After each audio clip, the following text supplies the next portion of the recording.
Howdy there, folks. My name is Matt Baker, and welcome back to another campaign log. So we played Dungeons & Dragons again this last weekend.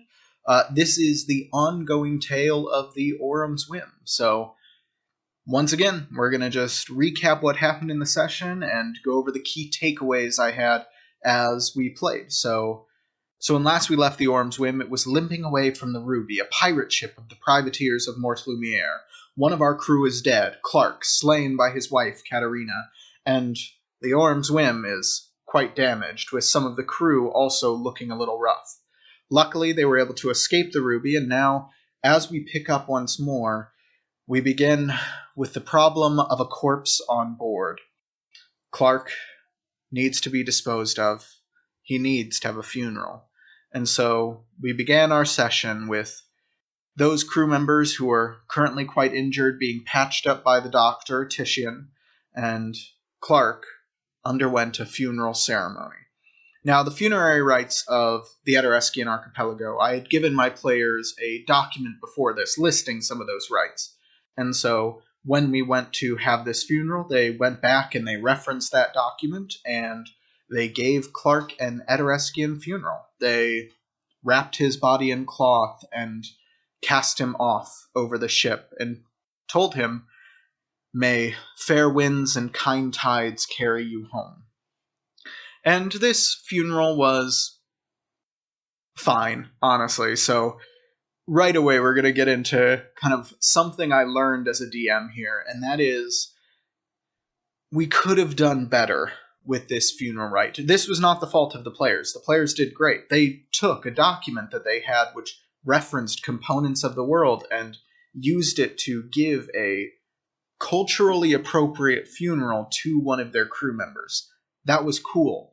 But I, as a DM, should have done something different here, because it meant this funeral, all it was them going through a series of steps and conducting the funeral rite. There wasn't really any drama or tension to it. There wasn't really any growth either. Like, we didn't learn anything about the Aurum's Whim through this funeral. So I think if I were a better DM, and later in this session I guess I was a better DM, what I would do is ask the players, is there anything that makes your funeral rite unique? They know what the Etereskian funeral rite is. Great, cool. But is there anything about a funeral on the Aurum's Whim that is unique? And so, if I had asked that, whether the players did anything with that or not, it would have been an important question and allowed them to decide, okay, do we have a special cultural funeral we do on this ship? Or is there something different about how we care for our dead? And in this case, I didn't ask it, so they did what they thought was best, which was just a normal Etereskian funeral. So in the future, I'm going to strive to ask that question, because I think it will make it more dramatic and also make for a good role-playing opportunity to kind of establish the culture of the Aurum's Whim to a greater degree. But anyway, that funeral happened, and we proceeded on our way. So some repairs to the Aurum's Whim were made by our new bosun, which is Theseus, which is Dylan's actual character. Clark was his burner character. Theseus is an actual character. So some repairs were made by him, the bosun, and we were well on our way to Ivir. So after their interruption, they were able to go back to addressing why they were heading to Ivir in the first place, which was a summons from the Empress. Captain Talia called a captain's meeting where they discussed it a little bit and realized that, oh man, are we in over our heads? What's this all about? And luckily, one of the crew of the ship, not one of the officers, just one of the crew, Veldry, is a drow and happens to have some connections to the royal family in some capacity. That isn't clear how they're connected, but they are. And so Veldry was able to kind of in secret pull Captain Talia aside and ask that none of this be shared, but was able to tell the captain that there is probably nothing to worry about with this summons. The Empress is getting on in years, which is important. But the Empress is getting on in years, so that's just how it is. It's probably a summons related to a matter of her succession in some capacity that the Aurum's Whim is set to help with it somehow. So, with that in mind, the players were feeling a little bit less stress, a little less tension about this whole affair, these events. But as these events are proceeding, something else interesting happened. During their 3-day journey towards Ivir, Titian, now that Clark is dead, he was the ship cook, Titian takes up the mantle of ship cook, and Titian is a turtle. And so this is what I was talking about when I said I could have done something interesting with the funerary rites.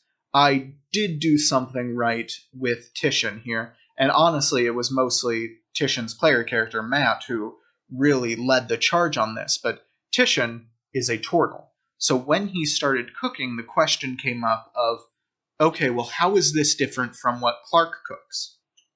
I, as a DM, already know what some of the cultural foods and meals are that are prepared throughout the world. I have a general idea of what sort of cuisine my players will find depending on where they make port. But it doesn't really matter, if I'm being honest. Like, they haven't been to port yet. And so, by asking Titian, by asking Matt, okay, so what are you making as this turtle? What are you making for the crew? We were able to have a really kind of interesting moment where we learned more about turtle culture based on the cuisine that was prepared, which ended up being a stew with lots of greens and shellfish and that kind of stuff within it that was tasty but had a more like kind of slimy texture to it with the seaweed and the like that was within it. But that made for something interesting. And now moving forward, I have adjusted everything so that if players encounter turtle cuisine again, that is going to be sort of what they find, something similar in the similar vein, because that's a collaborative storytelling element. You can ask your players, okay, what are you making? Based on your culture, what are you creating? And it gives this opportunity to have this really interesting collaborative moment of fleshing out the world. Like, what the crew eats doesn't really matter in a narrative sense, but in terms of verisimilitude and building the world, it's huge. So that was pretty cool. Something else that Titian did over these 3 days is as he was cooking, he had to go below deck, and this is where the next dramatic moment took place. As he was looking for food to bring up to cook in the galley, he heard a noise behind some of the barrels.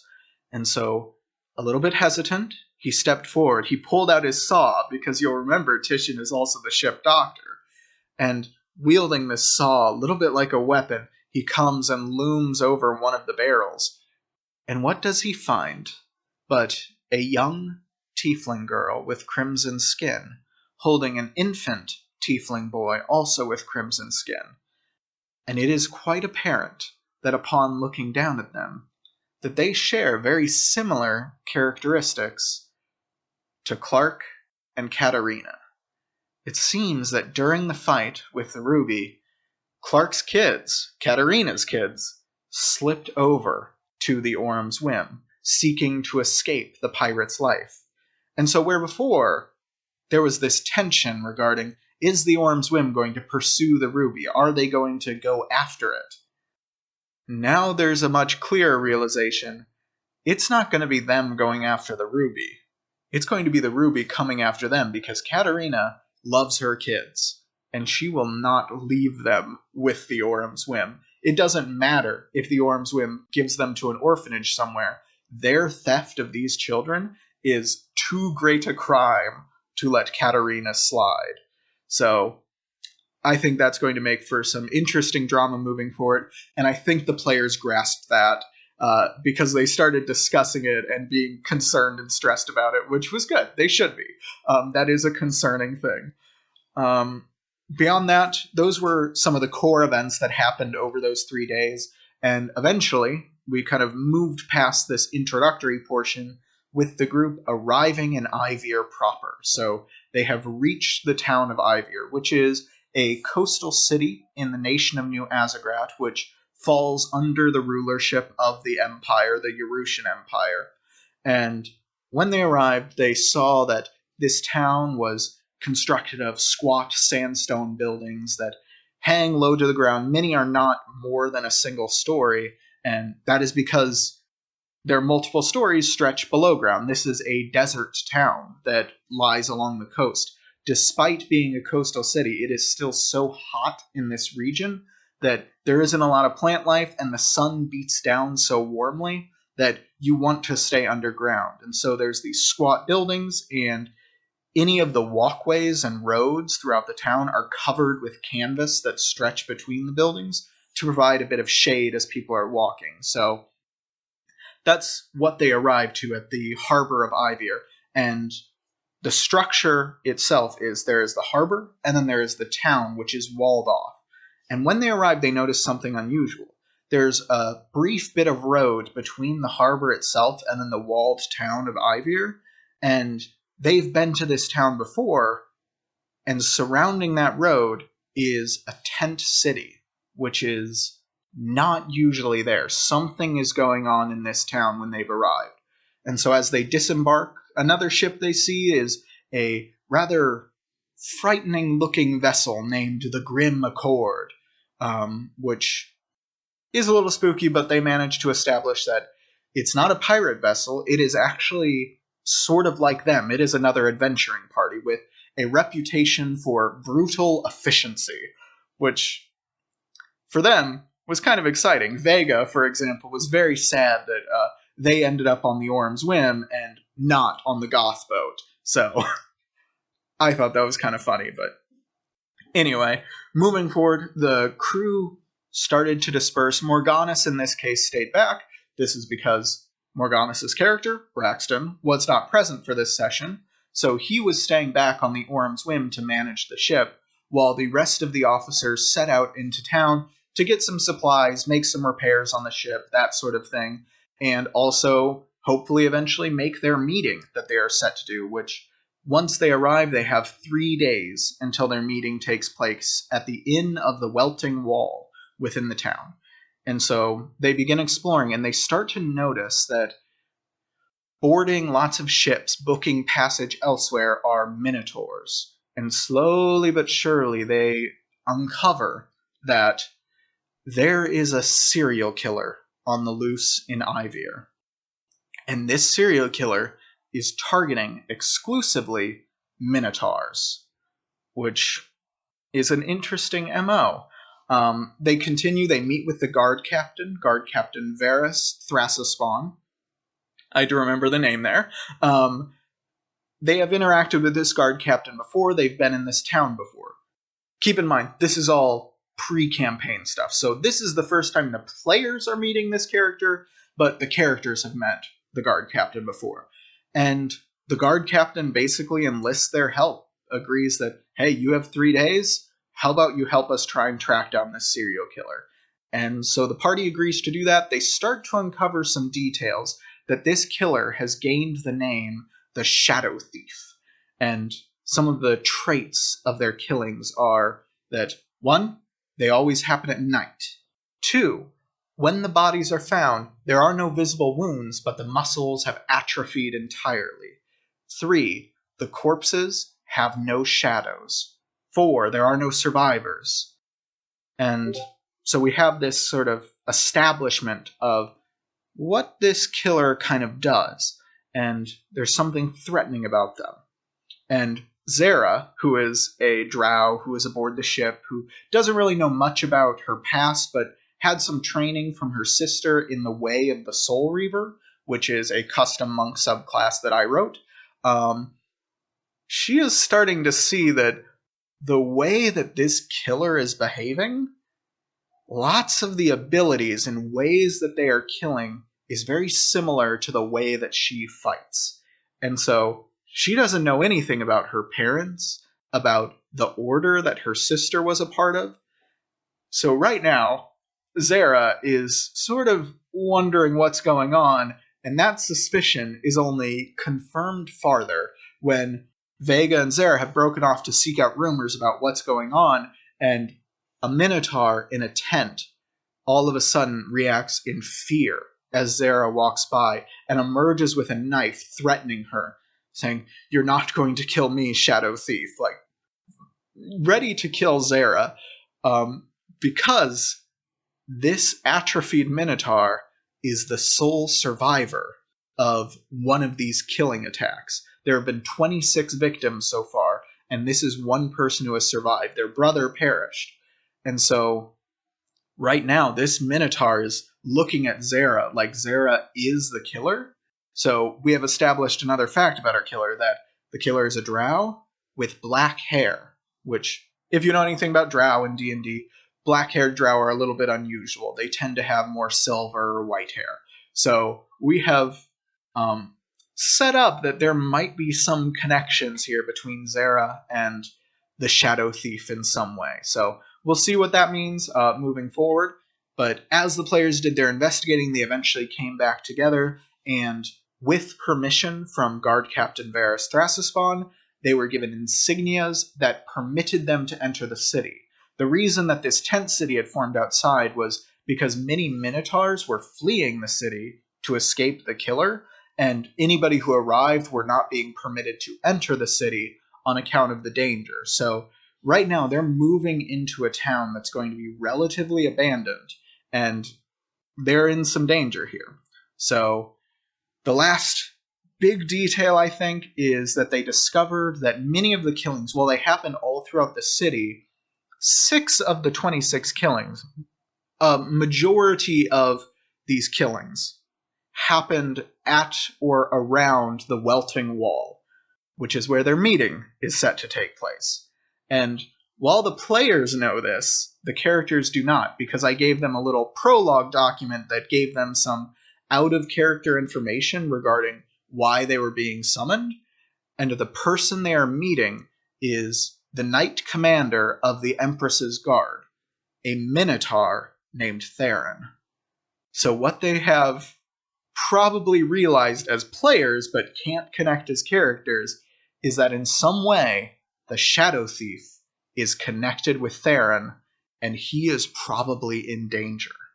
So, with that in mind, the players entered into the city to uncover who the Shadow Thief is, and that is where we ended our session. So we will see if they manage to track that mysterious figure down and stop them or not in our next session.